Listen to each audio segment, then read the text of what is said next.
Hello and welcome to Bottom Line. The fire in the Dzükou range spread across Nagaland and Manipur continues to rage on. Despite best efforts by authorities from both sides with support from the Indian Air Force and NDRF personnel, the wildfire continues, and it has been 7 days so far since the fire first erupted. While the inferno has been controlled to a large extent on the Nagaland side, residents of nearby villages continue to feel threatened when we talk about Manipur. While the extent of damage caused to the flora and fauna by the devastating fire is yet to be ascertained, the inferno has caused serious concerns also among environmentalists, and the local populace were now mulling strict rules for trekkers to the picturesque valley. However, the bigger question that continues is that how much more time will it take to completely douse the fire?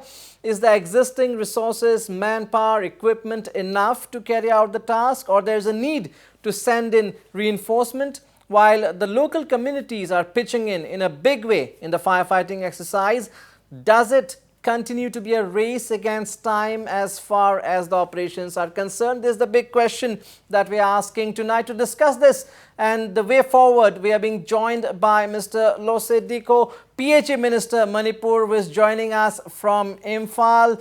Mr. Dikho is also the MLA from Mao in Senapati district and has been monitoring all developments very closely. Also will be joining us from Manipur shortly is Marikhi Leriina, President of the Mao Students Union, the local students body. MSU volunteers have been in the thick of action, actively participating in the fire dousing operations since day one. From Nagaland capital Kohima, I am being joined by Mr. Medo, Yokha, advisor to Chief Minister of Nagaland, Nefurio, and he's also the MLA of Southern Angami, and environmentalist and ecology expert Rituraj Phukan joins me from Nagaon, Assam. A very warm welcome to all of you. If I can go to Mr. to Manipur, to Imphal, to Mr. Dikho first. Well, what is the latest update that you are getting from the site? How serious are things at the moment? It's already started. Yeah, at the moment, our people, the state government representatives, the forest department, the police department, and the NRDF, and then the SRDF volunteers are all in place.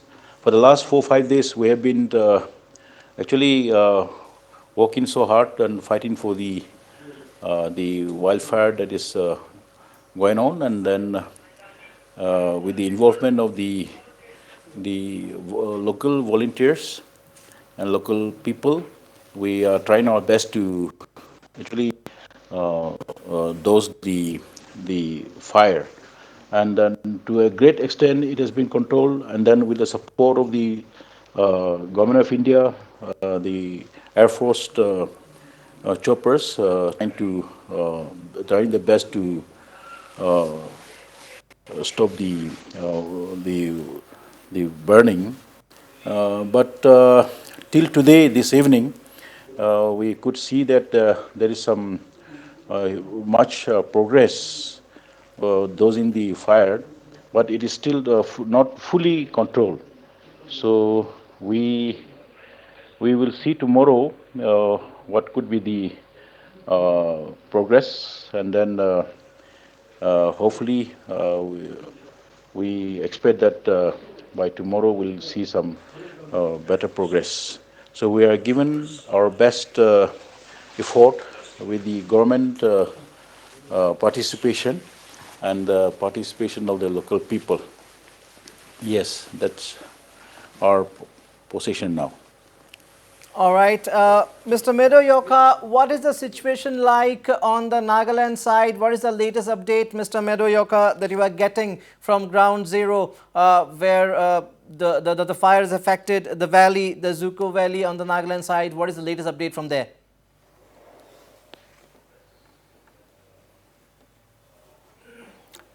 Very good evening. Good evening. The fire inferno was reported on the 29th of December. It was around 2 p.m. The fire initially started at a spot 2 to 3 kilometers away from the base camp. On the 38th of December, after the visit of the Honorable Governor to Dzüko Valley, the first responder, the custodian, and the owners of the valley, volunteers drawn from SAYO and Forest Department, numbering to around 200 plus, were deputed to the valley. On reaching the spot, they were able to cut off approximately about 2 kilometers of fire line to contain and to control the escalation of fire for a forest fire done to the valley. On the 31st of December, with additional reinforcement, numbering to around 300 plus, drawn from the State Disaster Force, from the Home Guards, from the Civil Defense, DEF, Kohima, the Fort NEP, etc., and from volunteers from the Southern Angami youth organizations. They were deputed to the valley, and they were able to cut off fire lines. There was a stretch of about 5 kilometers plus at a 2 meter wide. To back up the forces at the ground, the NSDMA, through the Home Department, Government of Nagaland, and on the intervention and on the initiative of the Honorable Chief Minister of Nagaland, Nipirio, requisition for Indian Air Force chopper service was made. On the 31st of January, Southern Angami Youth Organization volunteers, backed by air support from the All India Air Force, for Indian Air Force, much effort and progress in controlling and indulging of the fire was made. And all possibilities to contain the fire from spreading down to the valley was almost brought under control. Following day, on the 2nd of January, I, along with accompanied by the Deputy Commissioner of Kohima and the Superintendent of Police, along with the volunteers, local volunteers from the Southern Angami Youth Organization, I have physically inspected the ground situation in the valley. On my visit, I have seen at a distance space, I could see fire forest smokes coming up, which was further spreading down to the valley. So, in an effort and attempt to contain and to control the fire from ravaging down to the valley, a reinforcement of about 200 to 200 volunteers drawn from different agencies, government agencies, were sent again. And I would like to put on record that through the instruction, personal intervention of SDPO Kohima and the Forest Range Officer, they were able to dose off and were able to control the fire from further spreading down to the valley.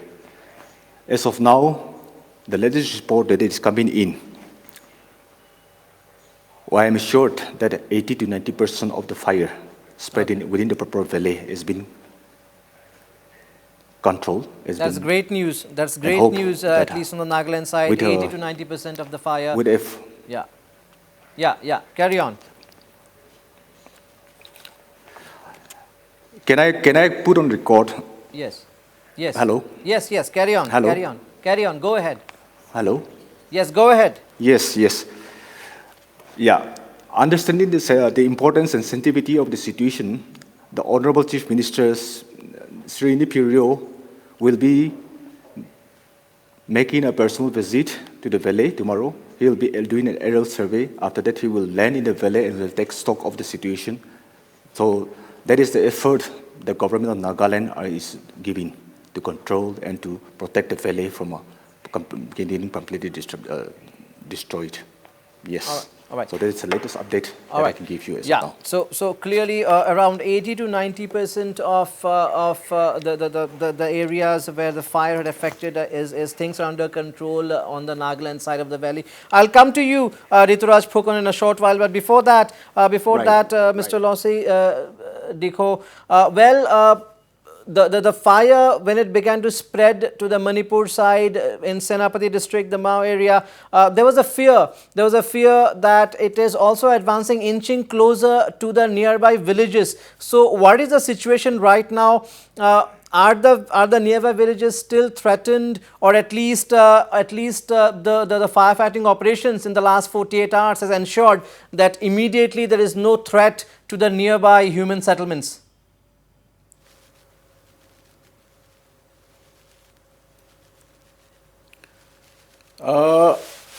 Yeah, as of now, today, from day before yesterday, we could control the eastern side, approaching the eastern side to the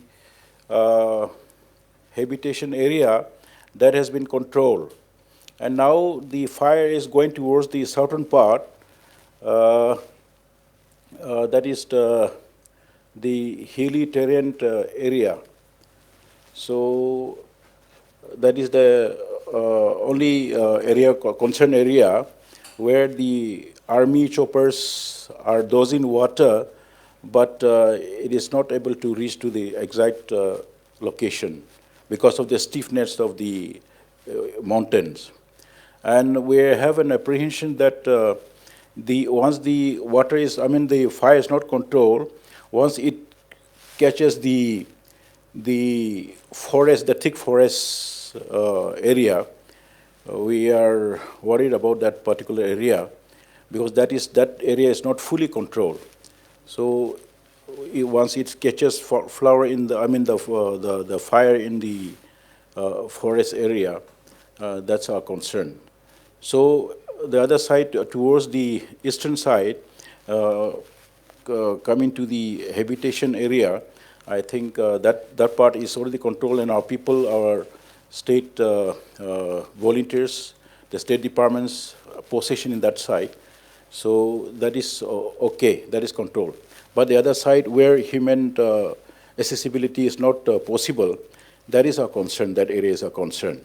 And there is a thick forest in that area, so once it catches the forest area by fire, it is the danger. So we hope within these few days, once the support of the army chopper, I think we hope that is the only alternative, and that is the only hope where we can expect.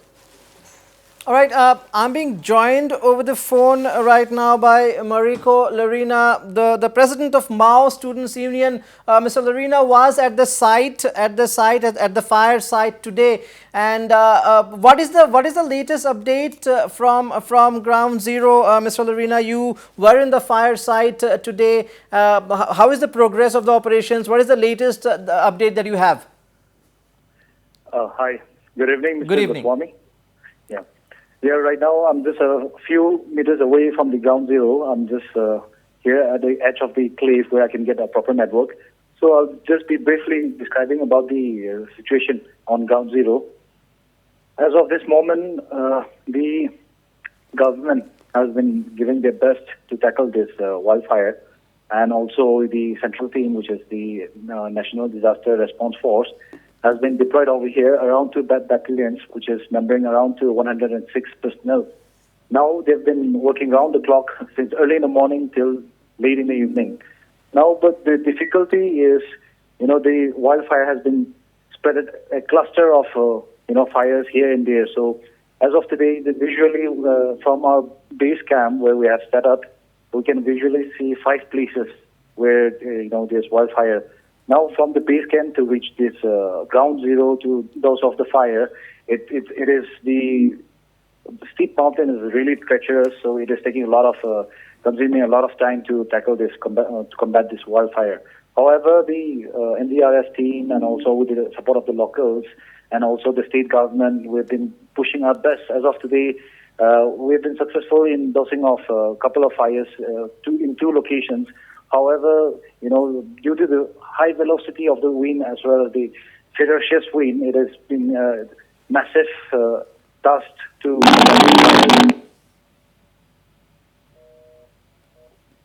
Okay, I think we have lost the connection there, but we will try and reconnect with Leriina. He is at ground zero, involved in the operations, involved in the firefighting operations himself. We'll try and reconnect with him. Rituraj Phukan,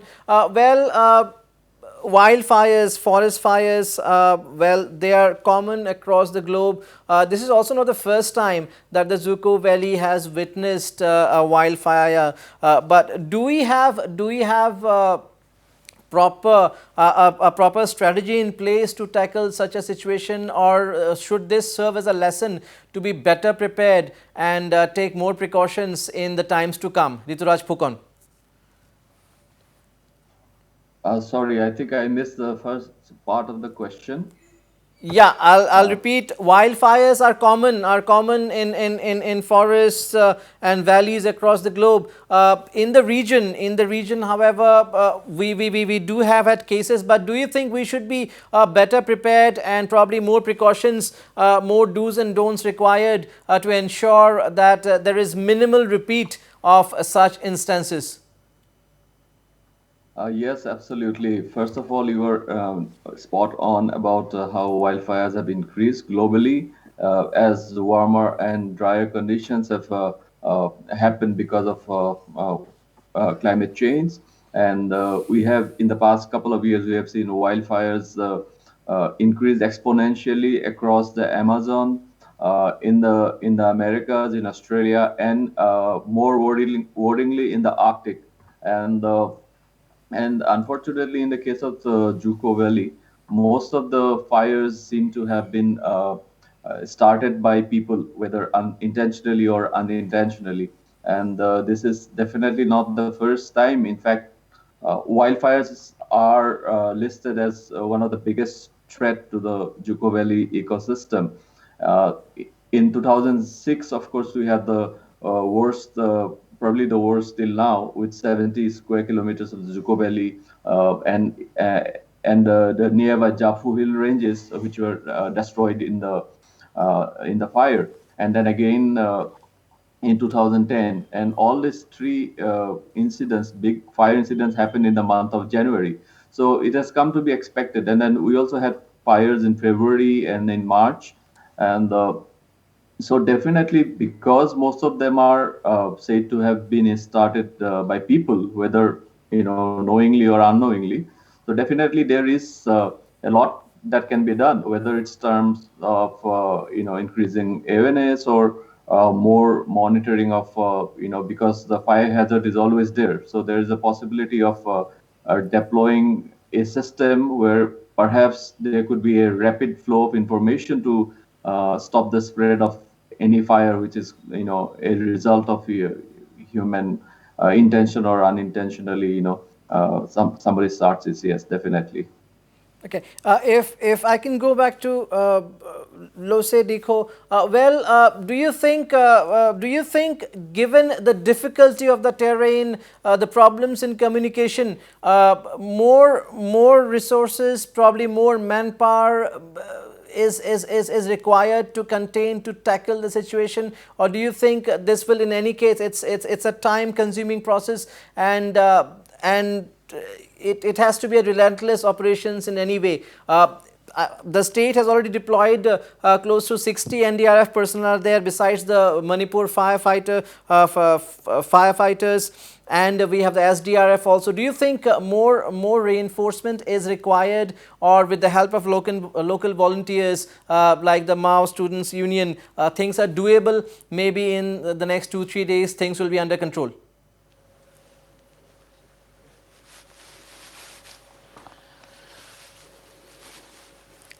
Yes, hopefully, but humanly speaking, it is not very easy to reach to the difficult area where the terrain is so steep.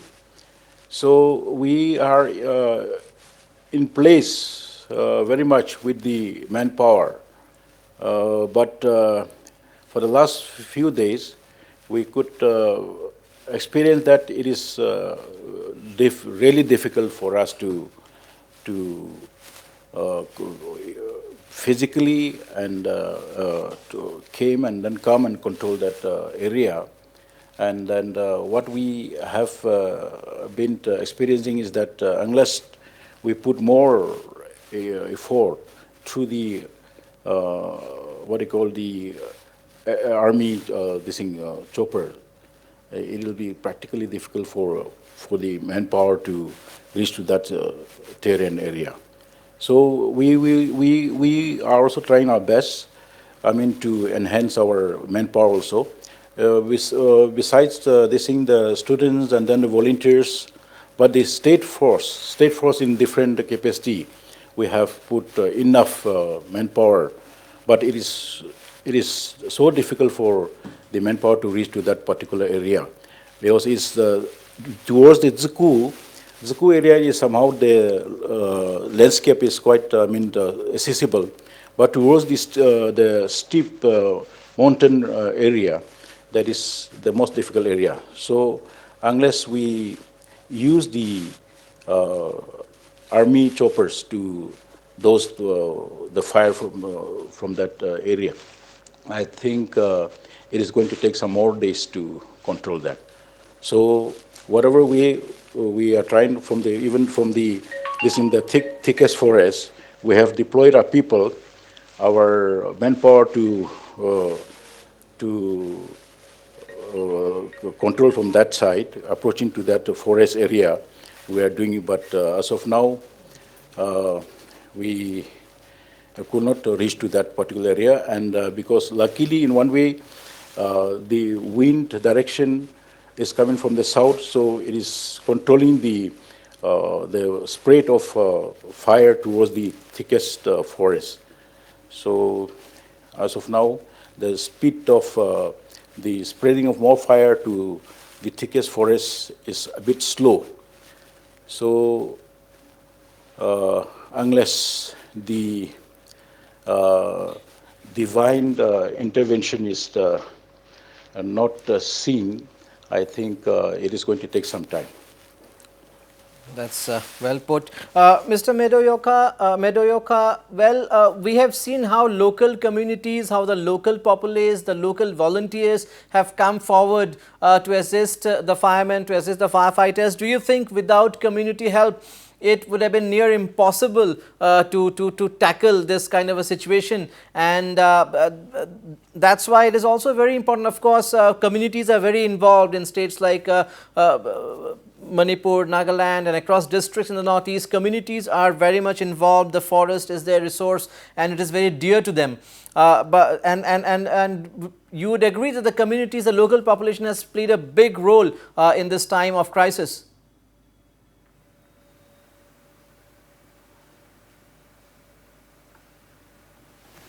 Exactly.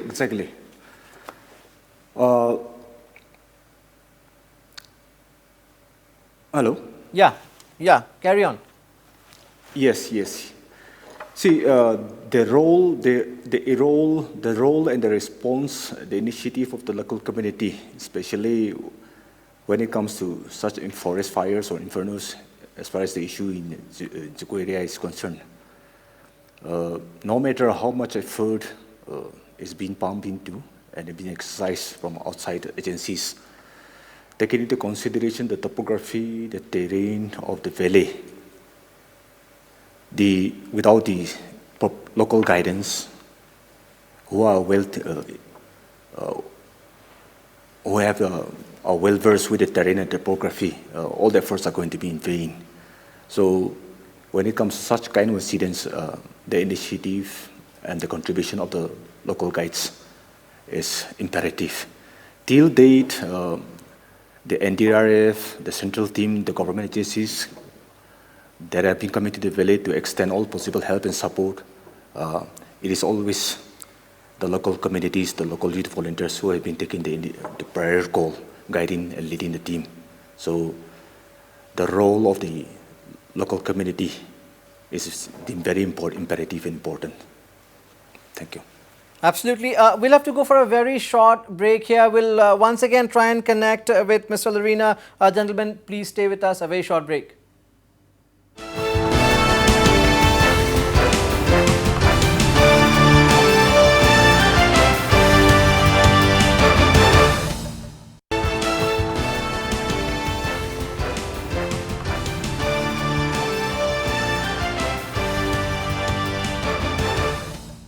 Welcome back. You're watching Bottom Line. We're discussing the Dzüko Valley fire. We have been connected once again over the phone by Marikhi Leriina, the president of the Mao Students Union, who is at ground zero. Mr. Leriina, what are the basic challenges that you are facing now?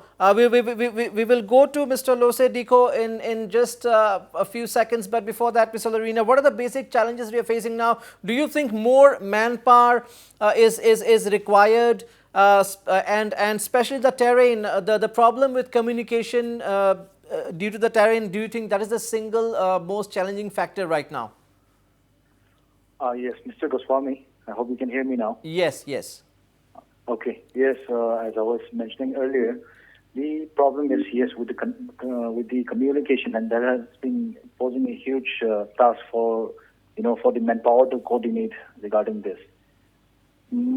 So as of today, the NDRF team has been deployed on ground zero, and they have been,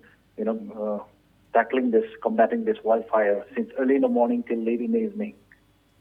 So on this ground zero, visually, on the southern side, we can visually identify 5 locations where a cluster of, fire has broke out. I can definitely say it is because of the high velocity of the wind over here on this, the steep mountains. And yes, on top of that, the steep mountain has been posing a huge task for the, manpower to reach the ground zero to douse off the fire.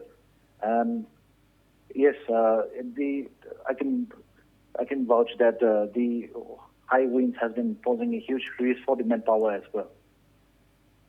And roughly, apart from the NDRF, SDRF personnel, roughly how many volunteers, local volunteers are engaged in the firefighting operations? Yes, definitely. The local volunteers is totally required because the local volunteers has been guiding the NDRF as well as the other, state forces to combat this fire, both from the Manipur side as well as the Nagaland side. Now our main target is to reach the ground zero in whatever way possible. So I believe the IAF chopper has been doing a couple of rounds, probably around 5 trips a day with their bamboo buckets to reach places where manpower could not reach. But definitely due to the velocity of the wind and as well as the ferociousness of the fire, there has been a cluster of, it has created a cluster of fire, so it has been spread in so many locations. So this has been proving a difficult task for the manpower to reach the ground zero.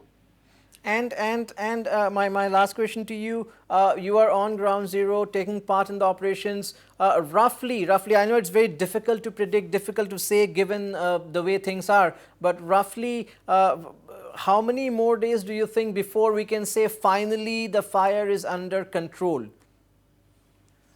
As of now, we've made some few progress as of today, and we were able to reach in 2 locations where the manpower could reach on ground zero, and we're able to douse off the fire. But as of today, I cannot properly ascertain in how much time frame can we combat this wildfire totally. I believe it will take some more time because, as I mentioned earlier, the velocity of the wind is so high at this altitude that it has been, spreading to different areas and from one range to another range. So this has been posing a huge task for us.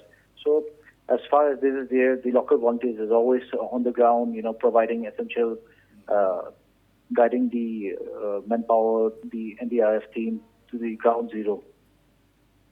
Absolutely. Thank you so much, Mr. Leriina, for all the inputs from Senapati, from Manipur there. Thank you so much for joining us. Mr. Losii, Dikho, for the next couple of days, I have learned that you are going to visit your constituency, the site tomorrow. So for the next couple of days, will it be wait and watch with the same manpower, same resources? Of course, as far as the Army and Air Force is concerned, they are taking part probably from the Manipur side also. We have over close to 100 SDRF, NDRF personnel involved in the operations. But for the next couple of days, will it be wait and watch with the same manpower, the same resources?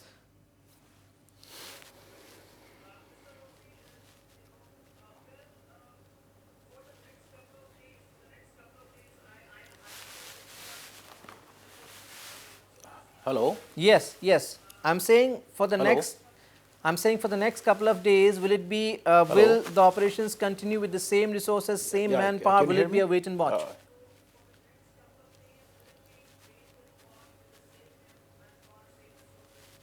Oh, yeah. We will be doing, and then we will be increasing our manpower, no doubt.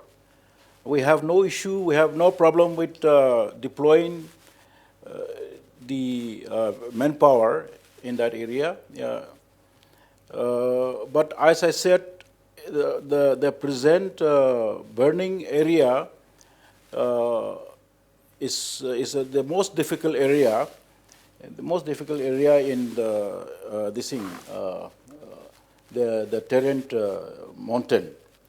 So here, even if we deployed much more human manpower, I think sometimes it is useless. But as far as possible, we will be deploying more people in the days to come also. But seeing the situation, even today we have sent about 50 volunteers from the other side, from the western side, but they are also unable to reach that area. So huge number of volunteers and then state force are on the other side, in the eastern side, but nobody is able to reach to the top. So I always feel that unless the Army chopper is being used intensively, I think it'll take some time. And as I said, in this Manipur area, to catch the thickest forest, it is likely to happen. By God's grace, the wind direction coming from the south is always there. That's why the spreading of fire from the hill to the forest areas is slow. In case the wind direction changes, I think it is most likely that it is going to catch the fire in the thickest forest. So in this area, even if we deployed so much of a manpower, it is not going to be very helpful. But thankfully, of course, we have to plan properly, and then we'll see tomorrow. I'm visiting, and then see what manpower is required. But as I repeatedly saying that I was expecting that Army choppers can really help, but I have not confirmed with the Air Force, the Army choppers, whether they can reach on the steepest area to dose the water, to pour the water in that particular area, whether they have some technical problem or not. That I don't know. So I want to confirm with that. Yeah. Okay. Otherwise, so is it about without Army's choppers' help, it is going to take time. Yeah. So is it about asking the center for deployment of more choppers? Is it about asking the center for the Army, the Air Force for deployment of more choppers? Or do you think it's about the choppers reaching the right places?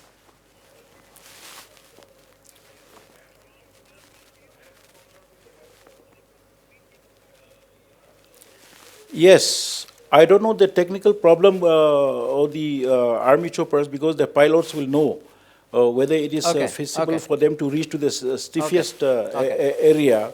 Okay. Otherwise, I feel we need more choppers to, yeah. Okay, I know you have to Yes. leave. I know you have to leave. But last question to you, Mr. Dikho, what are the lessons? What are the lessons that we can learn from this? And for future, can we be better prepared? Is it possible? What can be done? Especially, of course, it has to be at the community level.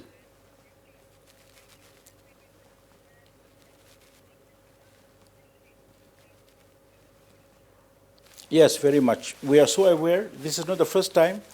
This has been there from before also.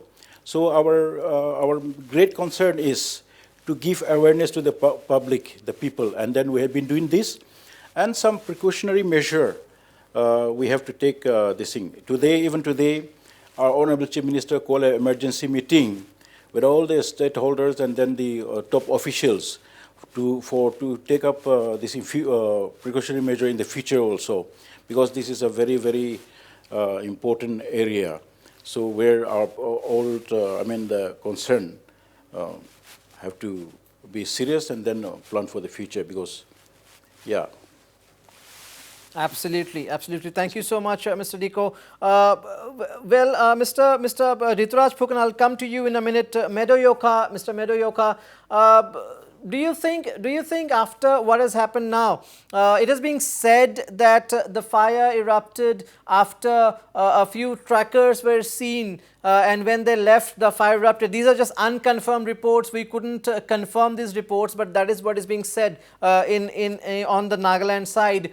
Do you think there is also a need for strict monitoring of who comes in with what, and also the tourists, because it's a picturesque valley, the tourists also have to strictly follow some rules, and of course that comes from the community side to ensure that things are safe, people follow proper rules?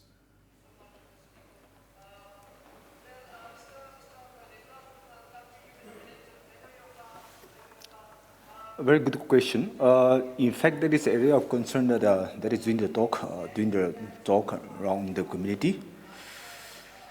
We have been putting a proposal, and the government will be very serious on this issue to have the valley, the entry points to the valley will be well coordinated, which will be more efficient and will be more stringent, so that the entry in and out into the valley is being properly controlled, to have a more regulated flow of visitors who can be well briefed and be well informed with the do's and don'ts while they are going to the valley, be it for them to respond to such natural calamities or even to take care of themselves. So this is one area which definitely the government of Nagaland, and even the Honorable Chief Minister today, he was also hampering on this very issue. So this is an issue, area which the government of Nagaland is going to be very serious and will be immediately taking up measures to see that the entry into the valley is well regulated and coordinated. Absolutely. Rituraj Phukan, of course,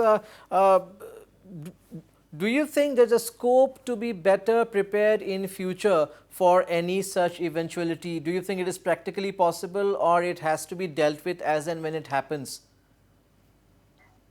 I think it is very much possible to have better preparedness in the future. Especially, it is so vital to control the fire. However it is started, to control it in time, because the vegetation is basically dry, and it can spread very quickly. And this January, February is the time for breeding for all kinds of birds, like the trogopans, the partridges, buntings, all the hill birds. And it is very vital that the fires are contained and stopped and put out as soon as it's possible. And I believe there's a scope, across the world. We have seen technology being used to stop the spread of such fires. And perhaps rapid response teams can be created with easy access to firefighting equipment at the vital places. There could be use of drones, for example, uh, and maybe perhaps even smoke detectors. And one of the things that I think could definitely be done is that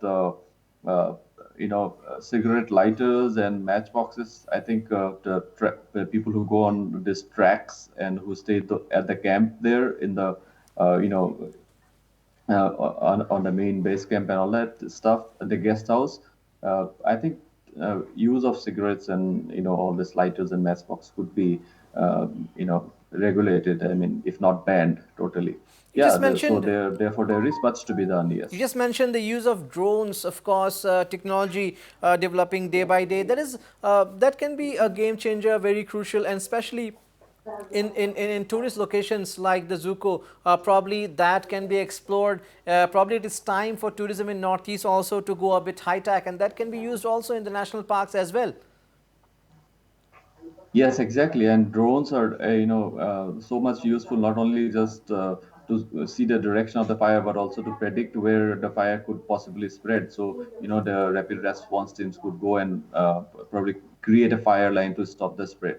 So, yeah, there's so much of possibility with drones.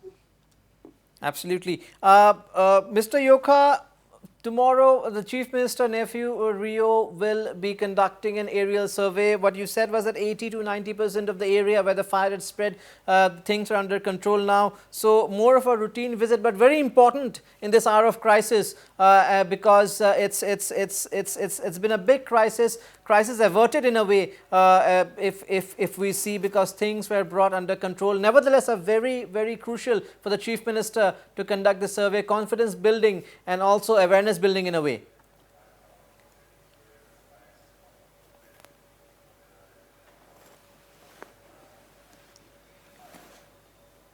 Can you come again with the question? Yeah, I'm saying the Chief Minister nephew Rio is Hello? conducting an aerial survey today. Hello? Yes, can you hear me? Yes, yes. Yeah. So, well, the fire is under control in 80 Yes. to 90% Yes, of the yes. valley, but nevertheless, it's a very important. Yes, I can hear you. Yeah, it's very crucial tomorrow's aerial survey, especially in terms of confidence building and awareness building, isn't it?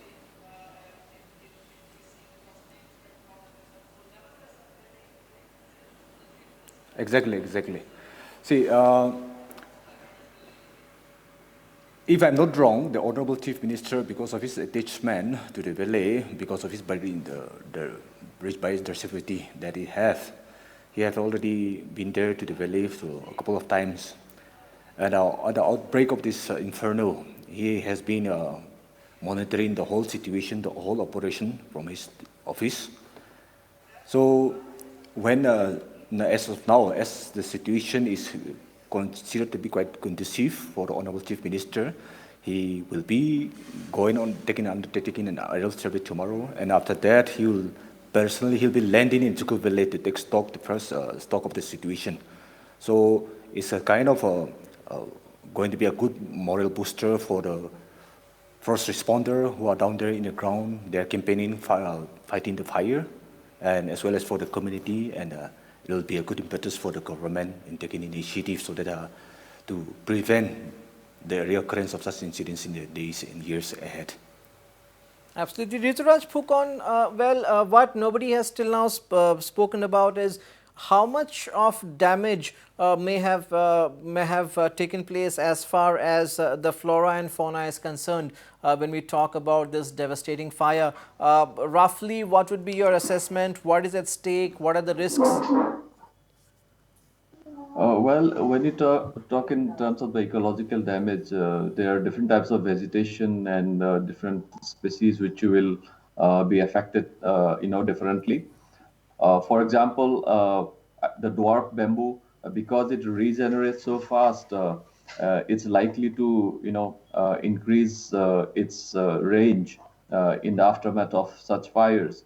Whereas the other species which are not as fast in self perpetuating could lose out. However, the biggest impact would be on the breeding birds because this is the season for them, and then all this partridges and buntings and all kinds of other birds, they will lose out, especially if the fire burns the patches of forest cover that are there, spread out across the region in the Dzüko Valley. And the best part is that much of the vegetation in the Dzüko Valley has really not been documented, and so we might be losing out species that we haven't even discovered yet. So yeah, so it is very hard to tell the ecological damage because I'm not sure if there have been such studies in the past when there was a fire in January 2006 or in 2010 when large areas were destroyed. But if there are such material or studies available, perhaps a comparative analysis could throw some light on what is the effect of a forest fire or a wildfire in the Dzüko Valley for future reference. All right, Mr. Medo Yokha, now that almost, as far as the Nagaland side is concerned, the inferno is almost under control in majority of the areas. Will it be safe to say that probably in the next 4 to 5 days, I'm saying 4 to 5 days because you never know with the fire, especially in a valley. Next 4 to 5 days, completely the fire can be doused as far as Dzüko Valley is concerned.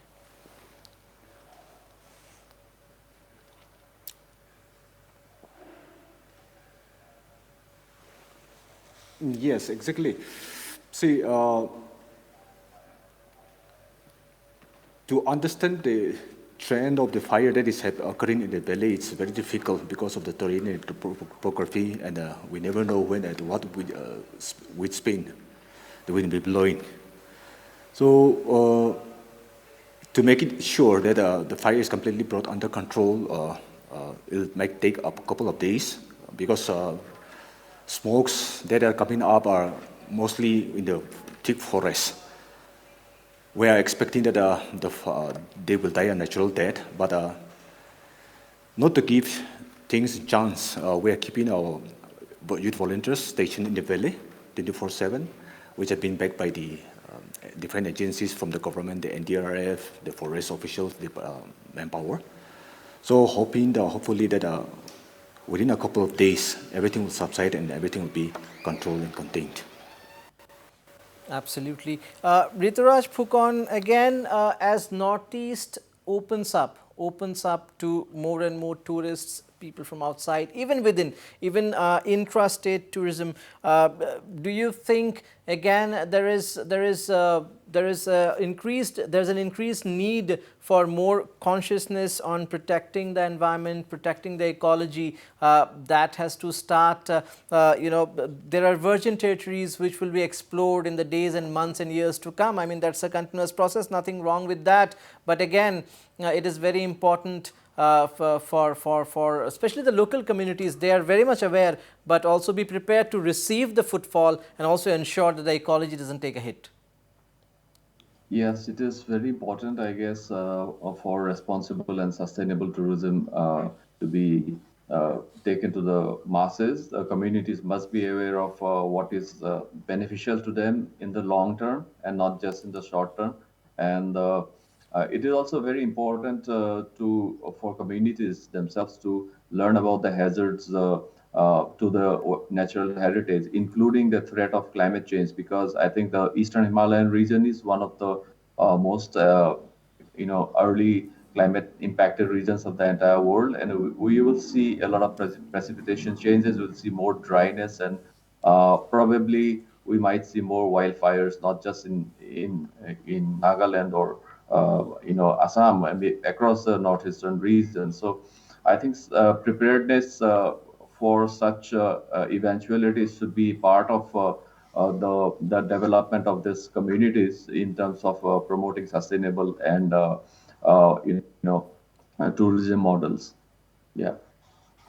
Absolutely. Medo Yokha, last words from you.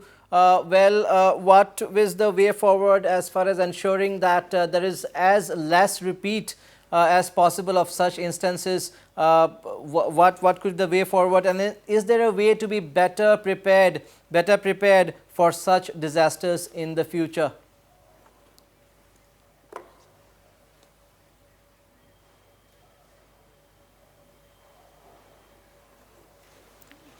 Right.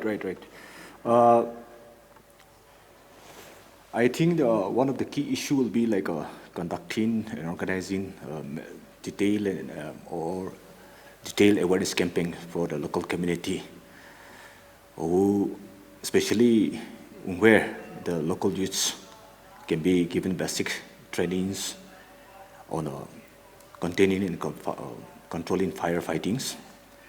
The other way around will be like to facilitate better road connectivity to the base camp leading to the valley, where most of the emergency responses are operated, so that the local communities as well as the forest responder, or even for that matter the state government agencies, can immediately respond to tackle and to tackle such incidents that may occur in the near future. And as I've stated earlier, to have an efficient and a more coordinated controlled entry into the valley is going to be very imperative in saving the valley for further destruction. Absolutely. Thank you so much, Mr. Medo, Yokha, advisor to CM Nephew. Thank you so much, Rituraj, Phukan, for your valuable inputs. Well, the good news is that the fire is more or less under control in the Nagaland. On the Nagaland side, in the Manipur side too, the residential areas, the villages are not under any immediate threat, but a situation is a bit critical. The fire still runs the risk of spreading to a thick forested area, but the Army, the Air Force, the NDRF, SDRF, local volunteers most importantly are engaged, and we hope that in the next couple of days or more things will be completely under control. That's a wrap of Bottom Line.